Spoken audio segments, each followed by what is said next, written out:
گلی سے بازار سے گزرتے ہوں تو کوئی لڑکا کوئی بزرگ کوئی شخص آپ کو روز سلام کرے تو ایک دن آپ پوچھتے ہیں نا یہ کون ہے؟ روز ہی سلام کرتا ہے، یہ کس کا بیٹا ہے؟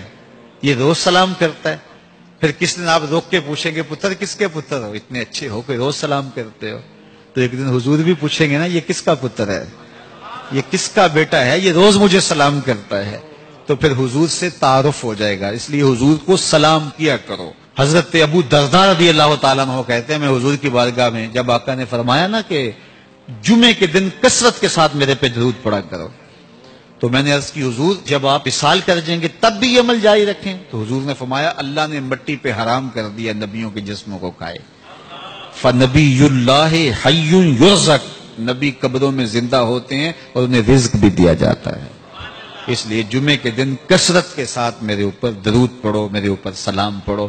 اللہ اکبر۔ تو حضور فرماتے ہیں مجھے یہ بات پسند آتی ہے کہ کوئی میرے پہ درود پڑھے اور پھر رب اس پہ رحمت نازل کرے۔ اللہ اکبر۔ حضرت ابی بن قعب کہتے ہیں میں نے حضور سے کہا حضور میں چوتھا حصہ آپ پہ درود پڑھوں گا اور باقی جو 3 حصے ہیں دیگر وظیفے کر لیا کروں گا۔ تو آقا کریم نے فرمایا ما شئتا وَإِن زِدْتَ فَهُوَ خَيْرٌ، جیسے تمہاری مرضی، لیکن اگر درود کو بڑھا دو تو ہوگا اچھا۔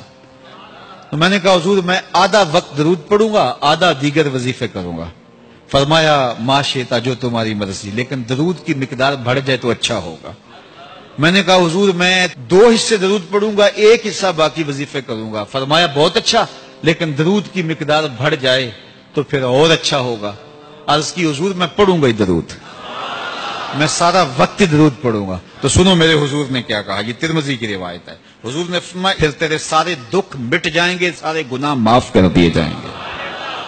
تو اس لیے کثرت کے ساتھ حضور پہ درود پڑھیں تو اس سے حضور بھی خوش ہوتے ہیں کہ میرے امتی پہ رب کی رحمتوں کا نزول ہو رہا ہے۔